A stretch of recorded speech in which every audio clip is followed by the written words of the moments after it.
네, 여러분 안녕하십니까. 박재용입니다. 네, 보수의 시선에서 세대를 초월한 공감을 보여주는 시간 화요일에 더 락커룸을 시작합니다. 자, 오늘도 두 분과 함께하죠. 먼저 조갑재 TV의 조갑재 대표님 어서 오십시오. 네, 안녕하세요. 네, 그리고 개혁신당 이기인 최고위원도 함께하셨습니다. 어서 오십시오. 안녕하세요. 예, 자 오늘 윤 대통령 탄핵 심판 9차 변론기일이 있었습니다.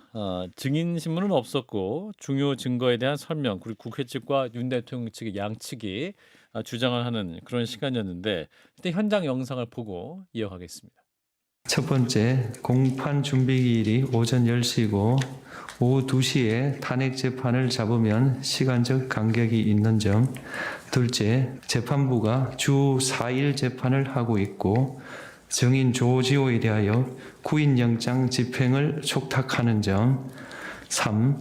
10차 변론은 피청구인이 신청한 증인 3명을 신문하는 점을 종합하여 2월 20일 오후 2시로 지정했습니다. 예, 자 2월 20일 10차 변론기일이 또 오후 2시로 지정됐다라는 얘기까지 들었습니다. 자 오늘 이제 대통령이 헌재까지 왔다가 오후 1시쯤 왔다가 다시 또 서울 구치소로 돌아갔다고 합니다. 이거 직접 말할 건 없고 이제 변론을 이제 변호인단에게 일임하기 위해서 했다라고 들었는데 자, 일정 이미 알고 있었을 텐데 구치소에 왔다가 다시 또 돌아가는 요 과정인데 이건 어떻게 이해해야 될까요? 혹시 뭐 시간 변경, 예. 변경이 있을 걸 예상해서 그렇게 됐는지 예. 모르겠는데 혹시 심판 절차를 잘 몰라서 그렇게 됐는지 네. 그렇게 됐는데 어쨌든 이제 20일 증인 신문이 마지막 아닐까요? 맞습니다. 예. 예. 그러면은 이제 결정 선고를 하기까지 한 2주 잡으면은 네. 3월 중순. 그렇죠. 중순보다 더 당겨질 수도 있지 않겠습니까? 그러니까 예. 10일 전후가 될 것 같아요. 그죠? 아하. 3월 10일 전후로 예, 최종 선고가. 예. 일정이 나오고 문제는 윤석열 대통령의 최후 진술이 있을 거 아닙니까? 예. 그게 아주 저는 드라마틱한 일이 또 벌어질 수 있지 않을까 하는 그런 생각이 듭니다. 아, 드라마틱하다면 어떤 이를테면? 근데 요새 뭐 저도 이야기했습니다만은 거기서 전격적으로 하야를 발표를 한다든지 그만두겠다 그냥. 예. 하는 아. 그거 아니라도 거기에 준하는 아주 중요한 메시지를 남길 수 있는 마지막 기회이고 절호의 기회죠. 예. 예. 그렇군요. 이게 지금 진행되고 있는 게 법적 프로세스지만은 법보다는 더 위에 있는 개념이 정치 아니겠습니까? 지금 예. 정치 결단을 할 수 있거든요. 음흠. 뭐 하야를 선언한다든지. 예. 또 이거는 정치보다 더 위에 있는 역사적 결단이라고요. 이런 일이 우리 한국 현대사에서 몇 번 없었지 않습니까? 예. 그러니까 그 순간에 그 자리에서 이분이 어떤 말을 하느냐 하는 것은 한국의 진로에 큰 영향을 준다니까요. 그러니까 그 최후 진술을 저는 굉장히 기다려줍니다. 그렇군요. 자, 일단 뭐 10차 변론기일 당초 2시에서 3시로 연기됐다라고 하는데 일단 대표님 말씀하신 대로 이제 하야 카드가 이제 대표님 말씀하신 중에 계속 언론에 많이 나옵니다. 예. 근데 이긴 최고는 어떻게 보세요? 이 하야 가능성은? 저희 한판 승부 더 라커룸에서 하야 말씀하신 처음 말씀하신 것 같던 것 같은데. 기사가 엄청나더라고요. 예. 근데 그 각 당의 반응을 보니까 예. 대통령실은 극구 부인하고 하야란 없다. 예. 하면서도 야당인 민주당도 하야란 없다. 이 하야에 대해서는 여당과 야당, 국민의힘과 민주당이 대통합하는 모양새입니다. 그러니까 네. 여당의 입장에서는 절대 탄핵조차도 안 될 거라고 예상하기 때문에 하야도 없다라고 판단하는 것 같고. 복귀 이후에 일정을 준비하고 있다는 오늘 보도가 있었어요. 그러니까요. 대통령이 벌써부터. 예. 그리고 민주당 입장에서는 하야보다는 끌어내리는 강제 퇴장이 조금 더 조기 대선에서 구도적으로 유리하다고 판단할 수 있기 때문에 예. 하야 일축하고 계속해서 탄핵을 해야 된다라고 주장하는 것 같은데 예. 일단 대통령 본인과 대통령실이 생각이 없기 때문에 실현 가능성은 없을 것이다. 근데 저도 뭐 하야라는 큰 거국적인 결단을 하고 뭐 형사재판에도 충실하게 임하면 조금은 갈라진 국론에 대해서 이렇게 좀 통합할 수 있는 계기는 마련할 수 있을 것 같은데 현실 가능성은 없어가지고 딱히 뭐 가능성은 없어 보인다고 말씀드리고 싶습니다. 근데 그 반응이 제일 먼저 나오고 제일 격렬한 게 민주당 쪽이더라고요. 예. 그만큼 그것이 품고 있는 어떤 파괴력을 의식한 것 아닌가 하는 그런 생각도 들었고요. 근데 제가 여기서 처음 이야기할 때는 예. 하나의 가능성으로 어떻게 보면 정치적 상상력으로 이야기를 한 건데 예.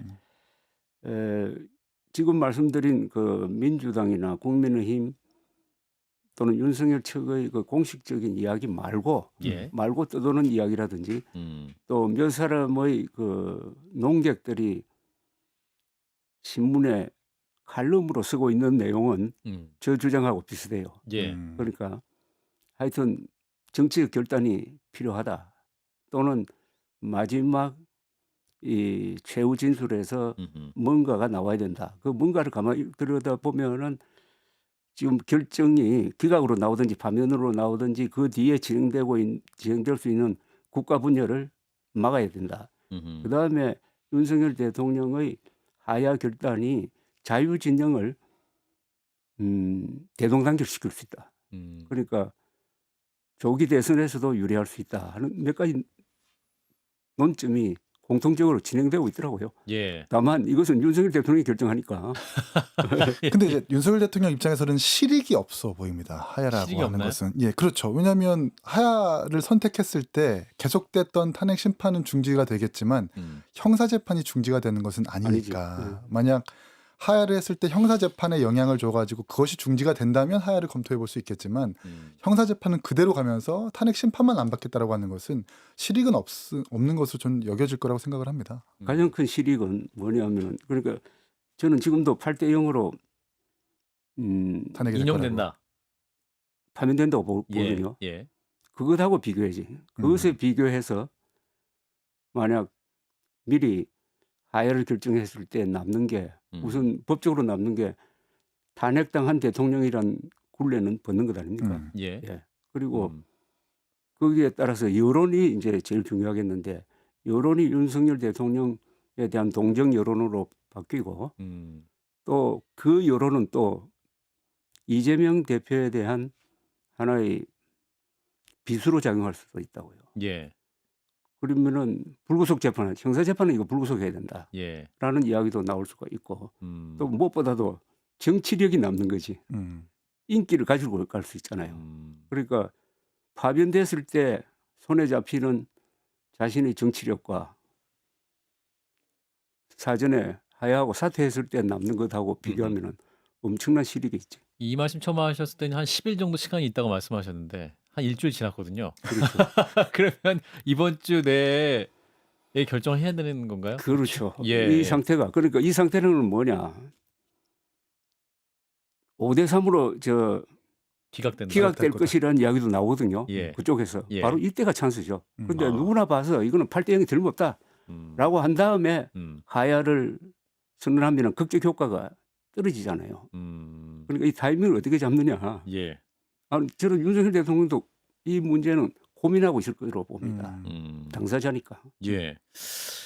자, 일단 뭐 본인이 어떻게 얘기할지는 그분의 입을 주목을 해봐야 될 것 같긴 한데 지금 이제 오늘 대통령께서 다시 성명불상의 선거 관계인을 무더기로 증인 신청했다고 하는데 이거 보면은 뭐랄까요?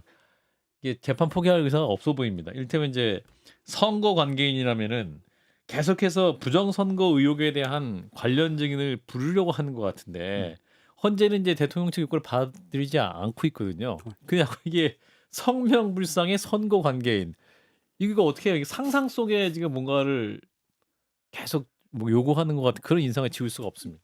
이거 하는 거 보면은 예. 이번 저 탄핵 심판에서 아주 지자고 작정한 것 같아요. 지자고 작정했다. 그러니까 어떻게 패배를. 이렇게 합니까? 예.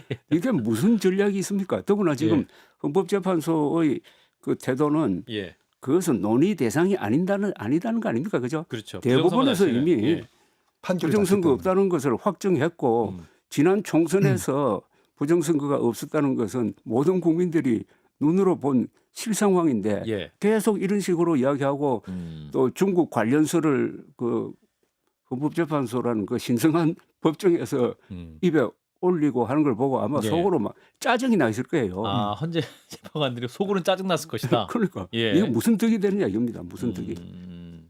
그래도 계속해서 주장하는 이유는 그 지지층을 향해서 던지는 목소리일까요? 일단 윤석열 피청구인의 가장 가까운 변호사인 석동현 변호사부터 예. 부정선거의 선거 변호인단이었잖아요. 예.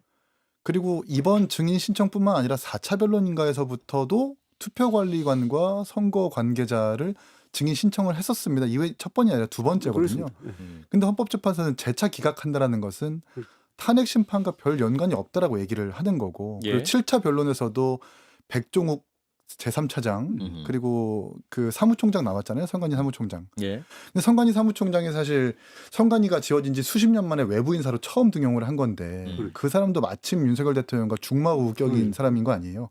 근데 그 사람조차도 지난 총선에서 부정선거는 없었다라고 정확하게 일축했는데 그래.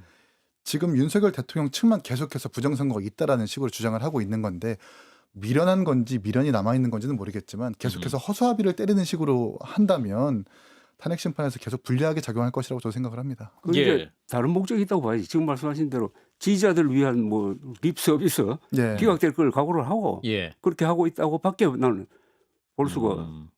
없어요. 예, 저도 사실 8차 변론에서 사실 종결을 했으면 모를 텐데 예. 9차, 10차, 재차 잡아주니까 윤석열 대통령 측은 외부에서 이렇게 헌법재판소를 때리고 부정선거를 주장하면서 증인 기각에 대한 반론을 하니까 이게 먹혀 들어가는구나라고 생각을 하는 것 같아요. 그런데 하나 먹혀 들어가는 게 있어요. 이렇게 헌법재판소에 나와가지고 부정선거론을 주장을 하니까 언론의 보도 태도가 달라졌습니다. 어떻게 달라졌느냐? 부정선거 음모론이란 말 대신에 요새 부정선거 의혹이라고 한다고. 예. 부정선거 의혹이라고 하면은 의혹이란 말을 달 때는 보통 기자들이 한 60~70%는 틀림이 없는데, 예. 그죠? 밝혀야 확정이 될 없어서 과정이 필요하다. 확정이 없어서 빠져나갈 구멍을 만들기 위해서 의혹이라고 하지 않습니까? 예. 예. 그럼 부정선거 의혹이란 말은 어떤 인상을 주느냐 하면은 부정선거일 가능성이 상당히 높은데 자신이 없어서 의혹. 이래 되면은 완전히 지금 부정선거론을 확산시키고 있잖아요. 예. 언론의 용어가 바뀌어버린 거예요. 예. 그렇게 만드는데 윤석열 측의 이 정치적 어떤 이 운동이 성공한 거예요. 그러니까 실체가 있는데 규명하지 못하는 정도의 보도까지 이어진다는 건 그렇죠. 전 대통령이 진짜 독약을 풀었다고 생각을 하거든요. 그렇습니다. 이거 대한민국에. 정신적 독극물입니다. 이거는. 없는 의혹인데 헌법재판소에서까지 부정선거를 이야기하는 바람에 앞으로 있을 선거에서 사람들의 마음을 못 얻어가지고 진 사람들이, 진 후보가 이거 부정선거 아니냐라고 말할 수 있는 그런 명분을 만들어줬다고 생각을 해요. 이건 정말 대한민국에 아주 오염될 만한 독약이다라고 이건 판단합니다. 조금 제가 직설적으로 이야기하면은 민족사적 범죄입니다. 우리 국민들을 바보로 만드는 것 아닙니까? 아니 1 더하기 1은 이 정도로 확실한 사안이 부정선거는 없었다는 거 아닙니까? 예. 그런데 우리 국민들의 한 30%가 1 더하기 1은 4라고 지금 외치고 있잖아요. 그래서 제가 윤석열 대통령이 마지막에 예. 최후 진술을 한다면은 이 부분에 대해서 내가 그동안 잘못 판단했다. 부정선거 음모론은 끝내주십시오라고 국민에게 호소해야 된다는 겁니다. 호소해야 이게 죄를 자기가 씻는 것이 되고 이게 결자해집니다. 이 부분은 윤석열 대통령이 일으킨 것이고 윤석열 대통령이 이걸 끄집어내기 전에는 이미 부정선거 음모론이 정리가 됐었다고. 그렇죠. 그래도 난데없이 자기가 들고 이러는 바람에 대통령 얘기를 하니까. 국민들 1,000만 명 이상을 바보로 만들었다면은 이보다 더 큰 죄가 있습니까?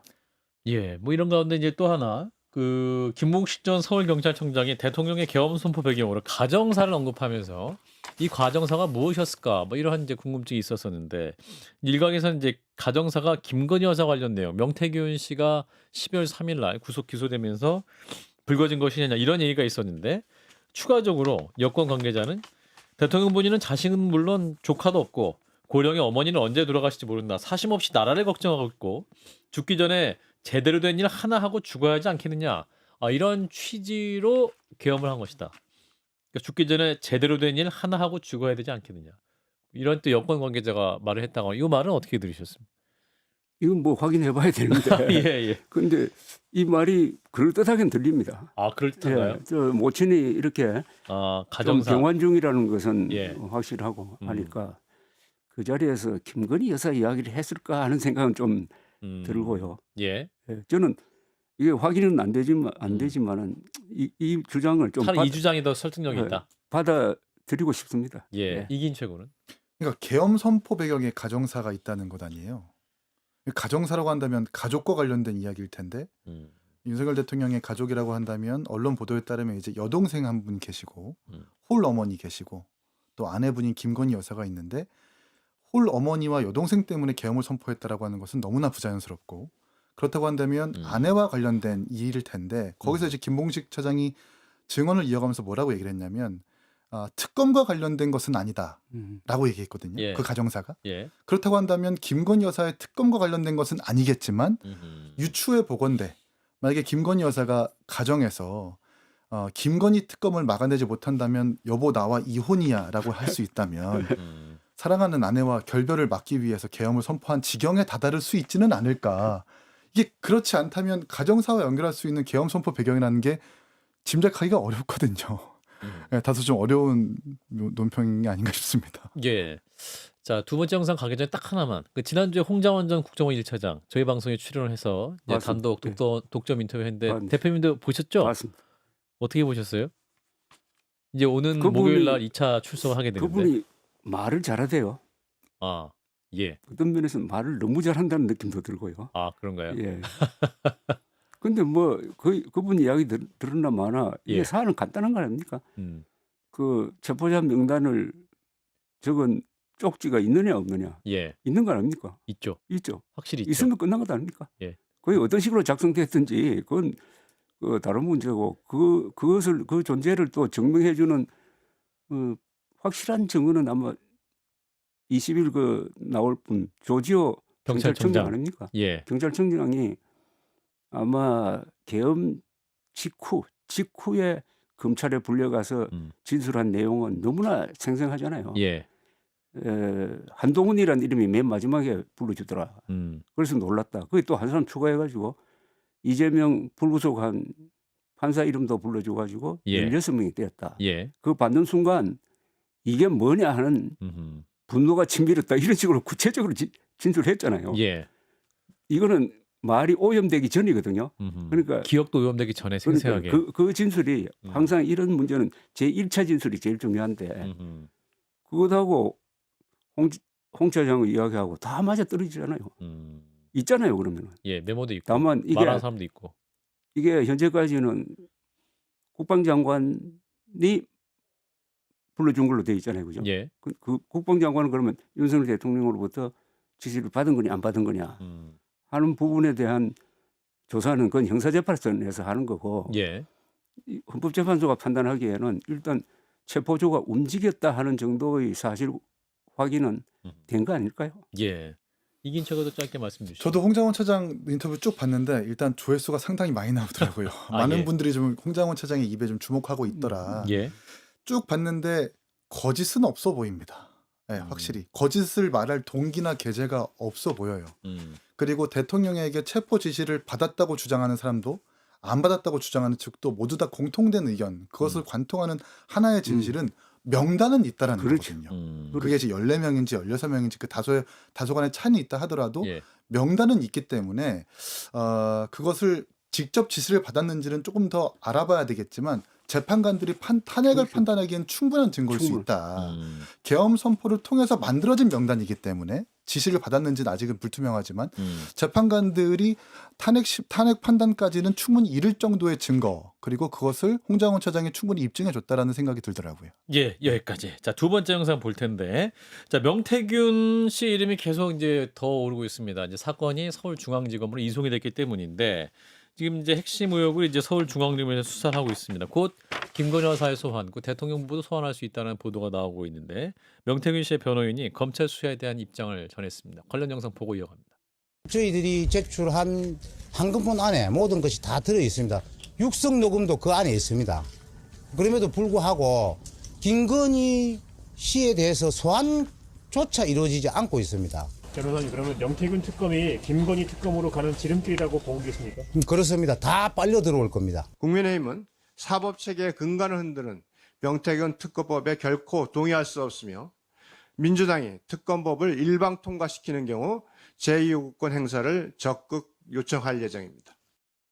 예, 자 명태균 씨 변호인 남상관 변호사가 자신 있게 얘기를 하고 있네요. 근데 김건희 씨라고 또 호칭을 하면서 음. 굉장히 적극적인 수사 협조 의지를 보이고 있는 상황인 것 같습니다. 자, 일단 창원지검이 중간 수사 결과 발표도 했는데 더불어민주당은 맹탕 수사다.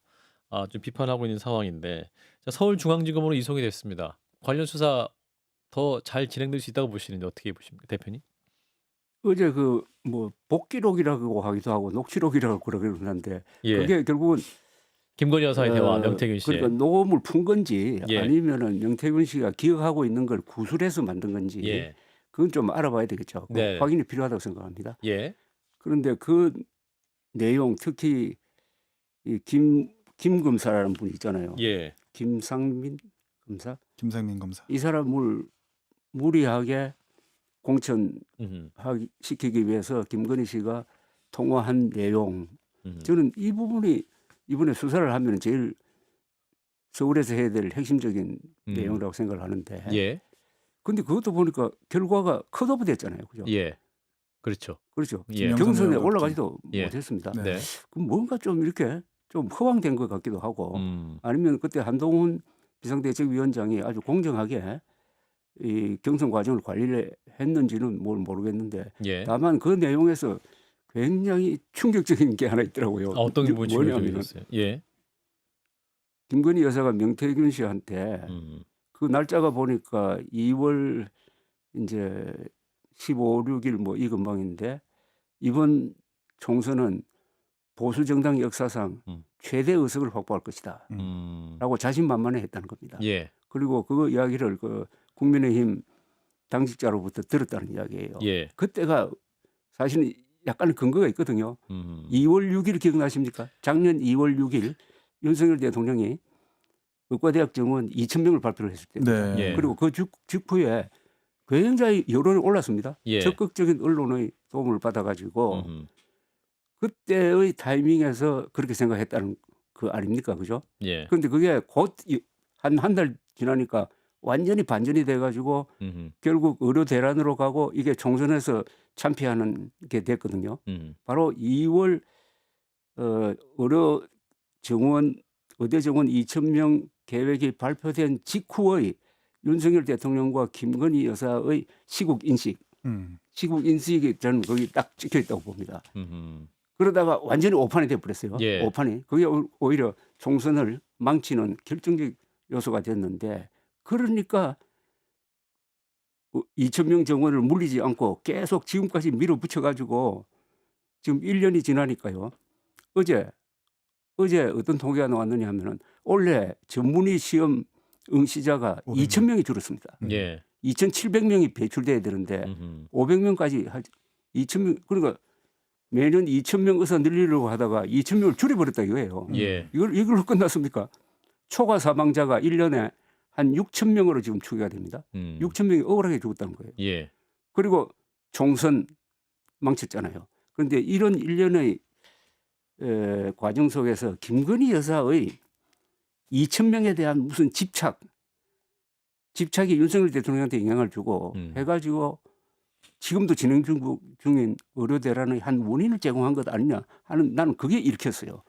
그 말 속에서. 그러니까 이러한 확신 인식을 바탕으로 해서 굽히지 않았고 그것이 어떤 여당 참패 결과로 이어졌다. 이긴 최고. 저는 이 중간 수사 결과 보고 특검은 반드시 필요하겠다는 생각이 더 확실하게 들었습니다. 그 이유가 뭐냐면 이게 많은 분들이 명태균 이슈가 보도된 게 작년 9월 그리고 명태균 씨가 구속된 게 지금 3, 4개월 정도밖에 안 됐다고 하면서 예. 아직 기간이 더 필요하다는 말씀들을 하시는데 사실 재작년 12월에 창원선관위에서 검찰 측에 수사를 의뢰한 것입니다. 이 사건이. 예. 1년이 훨씬 더 넘었거든요. 그런데 아직까지 이번에 중간 수사에서 기소한 것들은 보면은 창원산단 국가 정보 유출 그리고 김영선 의원의 정치자금법 정도입니다. 사실 이 큰 명태균 씨 이슈와 관련된 지류에 대한 것만 기소를 한 것이고 수사의 본류가 되는 대통령 육성까지 나온 그 공천 개입과 관련돼서는 이렇다 할 좀 수사의 진전이 보이지 않고 있는 거거든요. 그런 몇 개월 동안의 어떤 진전이 없는 수사를 이어오다가 이제 서울중앙지검으로 넘긴 것이기 때문에 예. 서울중앙지검이 사실 이렇다 할 수사의 어떤 진척을 낼 거라는 전 보장이 없다라고 좀 봅니다. 그렇기 때문에 국회에서 지금 이제 처리하려고 하는 특검이 좀 처리가 빨리 돼가지고 명태균 씨와 관련된 규명이 필요하겠다는 생각을 합니다. 특검 통과될까요? 이제 여당에선 펄쩍 뛰면서 1차로는 통과되는데 제2요구가 다시 들어올 거고. 보수 괴멸법이라고 얘기하고 있는데. 근데 이제 국민의힘에서 안 받을 이유가 없는 게 늘 국민의힘이 이제 이준석과 명태균 씨 연결을 하는데 이참에 이준석을 끝장낼 기회가 온 거거든요. 그렇기 때문에 명태균 특검법으로 이준석을 좀 끝장내달라는 말씀드리고 싶고 그리고 지금 막 뭐 보수 대권 주자들을 죽이기 위한 특검법으로도 불리는데 지금 여러 여론조사에서 1, 2위를 다투는 사람들은 김문수 장관 내지는 유승민 전 의원 이런 사람들이거든요. 예. 이런 사람들이 명태균 씨와 뭐 카톡이나 텔레그램을 나눴던 보도는 좀 없는 것으로 알고 있습니다. 예. 그런 의미에서 뭐 대선 후보들을 죽이기 위한 특검법이라는 말도 맞지도 않고 또 예. 지금 이제 재기를 준비하고 있는 한동훈 전 대표 같은 경우에도 명태균 씨와 나는 연관이 없다라는 말을 하면서 자신감을 보이는 장면들이 여러 가지 있었었거든요. 이런 점에서 봤을 때 국민의힘이 더 이상 이 명태균 특검법을 반대할 명분이 사라졌다. 그리고 무엇보다 항상 특검을 얘기하면서 국민의힘이 쟁점화하는 것은 결국 추천 권한이 누구한테 있느냐인데 특검. 이 또한 대법원장이 추천을 합니다. 제3자 추천. 예, 대법원장이 복수의 후보를 추천하고 대통령이 아마 임명하는 걸로 돼 있거든요. 예. 이대로 빨리 처리가 된다면 아마 최상목 권한대행이 임명을 할 겁니다. 그런 점에서 봤을 때 국민의힘이 더 이상 이것을 반대할 명분은 없었다 이렇게 평가를 합니다. 조 대표님. 저는 이 사건은 왜 이렇게 커졌느냐 하면은 윤석열 대통령은 부부가 관계됐고 그 통화 내용이 녹음이 돼서 폭로되면서 이게 예. 커진 거예요. 그렇죠. 그러나 이 사건만 들여다보면 이게 정치 브로커가 흔히 하는 일입니다. 그죠? 예. 흔히 여기 대통령이 관계됐으니까 그러니까요. 이 커진 겁니다. 또 영부인이 또 있으니까 더 휘발성이 있었던 것이고. 커져가지고 이렇게 왔는데 이제 조기 대선이 이루어지면 이것하고 수사가 같이 엮여서 가고 예. 또 특검까지 하면은 이건 누가 봐도 수사는 정치적으로 전개될 것이고 그것을 보도하는 언론도 진영 논리에 의해서 보도를 할 거다 이겁니다.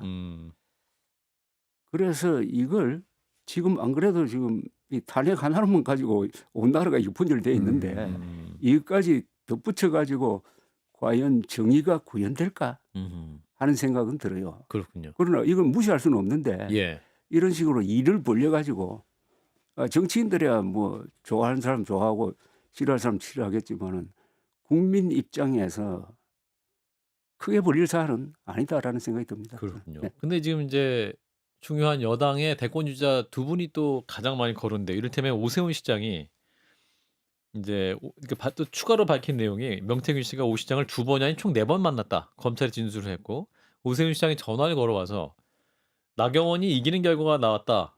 내가 이기는 방법을 알려달라는 취지의 말을 했다라고 이제 명태균 씨 주장입니다.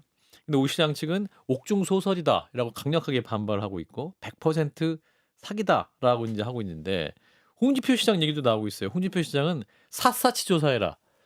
명태균과 어울릴 일은 없다 하고 이제 두 분은 모두 이제 부인하고 있는 상황이긴 한데 명씨 측 변호사는 차근차근 밝히겠다. 보도에 나오지 않은 얘기들 이렇게 또 경고성 얘기를 하고 있거든요.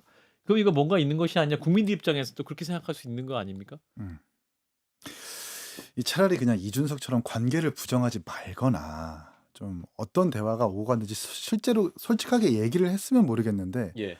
홍준표 시장 같은 경우에도 일절 관계 없다라고 부정하다가 오늘 보도 보니까 아들한테 고맙다라는 문자를 받았다고 하더라고요. 그 얘기 이전부터 좀 있었어요. 예, 뭐 이렇게 복당과 관련해서 도와줘가지고 예. 고맙다라는 얘기도 했었었고 오세훈 시장도 계속 부인하다가 그 후원자로부터 함께 만났다라는 보도까지 이어지고 있는 걸 보면은 오세훈 시장도 그렇고 홍준표 시장도 그렇고 차라리 어디서부터 어떻게 만났는지 어떤 관계로 시작되고 끝맺음을 했는지를 정확하게 이야기하는 것이 본인들에게 처한 이런 악재를 좀 떨쳐낼 수 있는 길이라고 좀 보고요. 허풍이 있는 사람인 건 맞습니다. 왜냐하면 김종인 위원장과 뭐 제주도 별장에서 만났다라는 보도도 있었을 때 알고 보니까 김종인 위원장의 주장대로라면 잠깐 찾아와가지고 사진 찍고 바로 돌아갔는데 그걸 가지고 제주도 별장에 함께 놀러 간 사람처럼 주장을 하더라라는 것 아닙니까? 허풍이 있는 사람으로 보이는 것은 맞는 것 같아요. 그런 것들을 잘 구분하는 게 좀 중요한 것 같습니다. 저는 이게 최고의 말이 참 맞다고 봅니다. 이런 일이 벌어지면은 미세한 걸 부정을 하다가 큰 걸 완전히 덮쓰는 경우가 있거든요. 예. 아니 정치 브로커가 왔다 갔다 하면서 만나는 게 뭐가 잘못된 겁니까? 만나는 것 자체가 문제가 아니잖아요. 그죠? 예. 만나서 무슨 거래를 했느냐. 이 경우에는 결국 그 과정에서 돈이 여론조사. 오고 갔느냐가 문제고 예. 그다음에 가짜 여론조사를 했느냐. 예. 이 두 가지가 정점인데 그것만 관계 안 했으면은 만났다는 것 자체를 부인할 필요가 없거든요. 예. 근데 그걸 잘못 부인했다가는 그 나머지까지 다 인정하는 것 되는데 어떻게 보면은 이준석 대표가 그 아주 현명하게 처음부터 그렇게 잘라가지고 또 그때 당 대표였으니까 그렇습니다. 그런 사람 만나는 게 뭐 죄가 안 되잖아요, 그죠? 그리고 이 사안도 결국은 나중에 법적으로 문제될 거는 앞에 그 돈 문제, 그다음에 여론조사 조작 그 두 개로 딱 문제가 될 텐데 예. 그렇다면은 요 문제 자체는 그리 큰 게 아니라는 겁니다. 뭐 예. 나라를 팔아먹을 것도 아니고. 알겠습니다. 자, 관련은 또 수사가 진행되면 또 추가로 말씀 나눠보고 이제 마지막 세 번째 이슈 한동훈의 이름이 다시 또 등장을 했습니다. 원래 있었습니다만 이제 더 크게 등장하고 있는데 왜냐하면 그 책을 내일 이제 책 출간하는 것 같아요. SNS에도 정계 복귀를 알리는 그런 메시지를 올리기도 했고 책 제목은 국민이 먼저입니다라는 제기의 내용입니다. 어제 이제 권영세 비대위원장의 발언을 영상을 듣고 이어가겠습니다. 그 당시에 이제 그 표결에는 제가 국회 현장에 있었더라도 참여하지 않았을 겁니다. 저는 당시에 한동훈 대표가 뭐 저랑 똑같은 이 정보만 가지고 있었을 텐데 바로 위헌이고 위법이다라고 얘기한 부분에 대해서는 조금 성급하지 않았나 이렇게 생각을 합니다. 예. 자, 권영세 비대위원장 한동훈 대표의 당시 발언이 좀 성급했다. 그리고 본인은 다시 돌아가도 계엄 해제 표결에는 참여하지 않을 것이다. 분명하게 얘기하면서 차별화를 했는데 한동훈 대표 책은 일단 내일 판매는 아니고 예약이라고 정정하겠습니다. 자, 일단 조 대표님, 이 권영세 비대위원장의 발언은 어떻게 읽어야 될까요? 어제 한 발언은 실언이에요. 어저께. 권영세 비대위원장의 발언이 실언이고 두고두고 지금 문제가 되겠더라고. 예. 아니 다시 돌아도 정보가 없어서 그게 위법인지 판단이 안 됐다는 이야기 아닙니까? 그렇죠. 아니 군대가 국회로 들어왔는데 헬기가 내렸고 그러니까 그게 정보가 없어요. 눈으로 보는 정보 이 이상의 정보가 어디 있습니까? 그렇죠. 더구나 우리나라 건국된 지 77년 동안 비상계엄 경비계엄 합쳐서 17번 선고된 퍼졌는데 예. 단 한 번도 군대가 국회 안으로 들어온 게 없다는 말입니다. 전두환 때도 그냥 앞에서만 앞에 봉쇄만 봉쇄했고. 했지. 그렇죠. 이런 엄청난 일이 벌어졌는데 그게 정보가 없어서 이걸 반대해야 될지 찬성해야 될지 모르겠다는 말을 법조인이 검사 출신입니다. 하는 게 오히려 한동훈 대표를 올려주는 거죠. 그런 상대에서 한동훈 대표는 계엄 선포 나자마자 20분 뒤에 이거는 불법입니다. 위헌이고 위법이다. 국민과 함께 맡겠습니다. 군경은 부여하지 마세요. 동조하지 마세요. 쫙 나와가지고 국회로 갔잖아요. 예. 그러면서 또 권영세 대표는 이런 이야기 안 했습니까? 그러나 계엄에는 반대한다. 그럼 뭐죠? 그럼 그때는 잘못 판단을 했는데 나중에 생각하니까 계엄은 잘못됐다는 이야기 아닙니까? 그럼 자신이 무능 아닙니까? 예. 신속하게 판단하는 거지.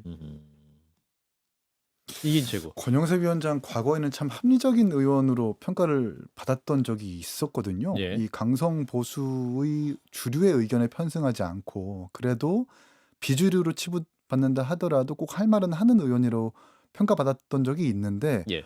최근 행보 보면은 완전히 뭐 강성 보수를 떠나서 더 오른쪽으로 한 경향이 좀 보여집니다. 아니 야당이 예산 삭감하고 법을 단독으로 입법한다고 해서 그게 계엄의 이유가 될 수는 없는데 그 계엄을 가지고 여당의 대표가 위헌 위법이라고 평가하는 건 어쩌면 당연한 거거든요. 그리고 전시 사변 중에도 계엄 해제 권한을 그대로 존속하기 위해서 국회는 놔두자고 하는 것이 우리나라의 계엄법과 헌법입니다.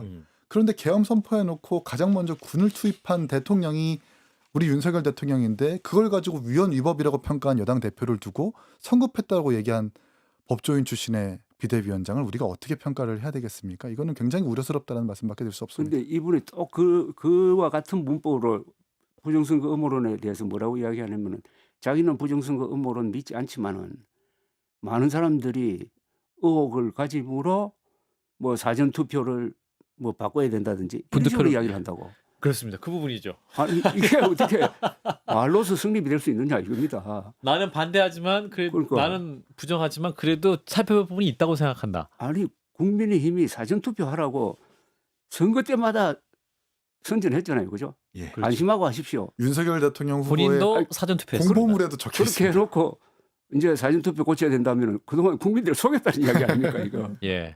이런 중대한 문제를 가지고 어떻게 말을 이렇게 장난을 칠 수 있는지 더구나 법조인이. 아마도 한동훈 전 대표의 복귀를 견제하려는 그런 말이 아니냐 뭐 이런 해석도 나오고 있는데 더불어서 윤상현 의원, 나경원 의원도 한동훈 전 대표 이제 복귀 움직임에 대해서 바로 견제구를 날립니다. 이를테면 나경원 의원은 더 자숙의 시간을 가져야 한다 이렇게 말을 했다고 하는데 한동훈 대표가 자숙할 건 뭐가 있을까요? 그러니까 이 나경원 의원은 재작년 전당대회 출마할 때도 뭐라고 했냐면 예. 한동훈 대표 당대표 나오면 안 된다고 얘기한 분이거든요. 아, 근데 이번에도 계속 자숙의 시간을 가져야 된다, 전면에 나서면 안 된다라고 얘기를 하고 있습니다. 그 말인 즉 김문수 장관과 나경원 의원, 권영세 위원장을 위시한 탄핵 반대파들이 지금 주류의 국민의힘에서 이 단일 대우가 깨질 수 있다라는 것을 우려하는 것 같아요. 그래서 한동훈 대표의 어떤 전면에 나서는 것을 막고 메시지를 내는 의도가 아닌가 싶습니다. 예, 조 대표님, 윤상현 의원과 나경원 의원의 메시지. 한동훈 대표 윤석열, 자숙해야 나경원 된다. 두 사람이 일단 지금 입장이 윤석열 편들기 아니겠습니까? 그렇다면 한동훈의 등장은 음. 이 국민의힘 안에서의 중대한 노선 투쟁을 예고하는 거거든요. 아하. 그건 뭐냐면은 한쪽이라 하면 아마 오세훈, 한동훈, 유승민. 바깥에 있다면 유승민, 예. 바깥에 있는 저 이준석까지 합치면은 이 계엄에 반대하고 부정선거에 반대하는 사람이 예. 그리고 저는 이런 분들을 합리적 보수라고 봅니다. 예. 그게 아니고 계엄에 찬성하고 부정선거에 찬성하는 세력으로 딱 나누어지게 되는 그걸 제공할 거 아마 거기서 자기의 정치적 입지를 굳히려 할 거예요. 한동훈. 저는 한동훈 전 대표는 상당히 투쟁적으로 나올 거라고 봅니다. 아, 그래요. 이런 두 가지 문제에 대해서 좌고우면하지 않고 투쟁적으로 나올 것이다. 그렇죠. 노선 투쟁을 한다는 거죠. 아하. 노선 투쟁을 하면은 갈려져야 되고 이거는 굉장히 의미 있는 한국의 보수의 미래를 결정할 수 있어요. 지금 한국 보수가 광장에서 나오는 사람들이 대표했어야 되겠습니까? 그게 스탑 더 스틸이라는 망국적인 매국적인 구호를 내걸고 세계를 향해서 대한민국은 부정선거 상습 국가입니다라고 선전하는 사람들과 같이 엉켜 있는 이런 정치 세력과 싸우는 사람이 있어야 될 거 아닙니까? 예, 보수 안에서. 그렇죠. 그 역할을 한동훈 전 대표가 하리라고 봅니다. 예. 그러면은 이건 굉장히 중요한 이론 투쟁이에요. 노선 투쟁이에요. 아하. 그 그래서 투쟁을- 지든 이기든 그렇게 해야 지금 침묵하고 있는 합리적 보수 세력이 용기를 얻게 될 것 아닙니까? 그리고 한동훈 대표의 손을 들어주게 될 것이다. 만약에 그렇죠. 조기 대선 네. 국면이 일어나게 된다면. 신조전 전략기획 부총장도 이렇게 얘기했어요. 달걀 세례를 받는다 할지라도 한동훈 대표가 느꼈던 회한들을 진솔하게 당원들과 나누는 시간이 있을 것이다. 이 워딩은 대표님 말씀하신 대로 굉장히 투쟁적으로 뭔가 노선 투쟁도 가능하지 않겠냐는 생각이 드는데. 근데 현재의 한동훈이 전 미래의 유승민이다 이렇게 생각하거든요. 무슨 말씀일까요? 절대 국민의힘 경선을 뚫어낼 수가 없습니다. 당원들의 지지가? 당연하죠. 지금 일단 103석이라는 그 의석의 성질이라는 것이 일단 국민의힘의 텃밭이고, 그리고 직전 전당대회 그 지직전 한동훈 대표가 들어서기 전에 전당대회가 민심이 아니라 당심만 100%였었습니다. 예. 근데 지금 권영세 위원장과 권성동 원내대표가 하고 있는 한 아마 경선의 룰을 설정을 할 때 당심을 훨씬 더 많이 이제 배치를 할 겁니다. 예. 그런 점에서 봤을 때 한동훈 대표가 전면에 나선다 하더라도 지금 이 탄핵 반대의 주류의 당에서는 이렇게 소신 있는 의견이 주류가 될 수 없다라는 전 예견을 합니다. 왜냐하면 배신의 저주라는 것이 아직 가시지 않았기 때문에 예. 좀 그렇게 평가를 합니다. 근데 한동훈과 유승민은 그 격이 좀 다를 것 같은데. 음. 한동훈 대표가 예. 작년 12월 3일 한 행동은 음. 이건 역사적인 의미가 있습니다. 그리고 배심자 프레임이 먹히지 않을 것이다. 먹히지 않고 이거는 뭐 두고 사람 입에서 회자될 만한 별의 순간. 그 드라마틱한 게 있으므로 예. 그리고 후보로 당선되고 안 되고는 2차적인 문제예요. 아. 우선 현재 보수를 제대로 된 보수를 지키기 위해서는 행동을 해야 된다. 그런데 그게 어떻게 보면 역사가 다시 부르는 거예요. 아하. 그걸 거부할 수는 없지. 예. 그래서 뭐 달걀 세례를 받든 돌 세례를 받든 나오겠다는 사람 음. 싸워야 지지자가 생기는 거 아닙니까? 예. 피하면은 지지자가 생깁니까? 아하. 싸워야지. 싸워야 된다. 그렇죠. 싸워야 노선 지지자가 투쟁. 생긴다. 그리고 그 싸우는 게 예. 헌법을 지키기 위해서 싸우는 것이고 사실을 위해서 싸우는 거 아닙니까? 예. 그래야 자유를 지킬 수 있는 거 아닙니까? 음. 그러니까 사실, 법치, 자유라는 게 보수의 불변의 가치인데 그걸 위해서 싸운다면은 거기에서 뭐가 생길 거라고 봅니다. 예. 지지자도 생기고. 자, 조갑재 대표님이 한동훈 대표 열심히 더 싸워야 한다 이렇게 말씀해 주시는데 네, 오늘도 시간이 다 됐어. 이제 오늘 말씀은 여기까지 듣고 또 일주일이 지난 상황, 또 정치 상황을 이야기해 보도록 하겠습니다. 자, 또 오늘 방송 화요일 떠라컴 여기까지. 조갑재 대표님, 이긴채고 두 분 고맙습니다. 감사합니다. 네,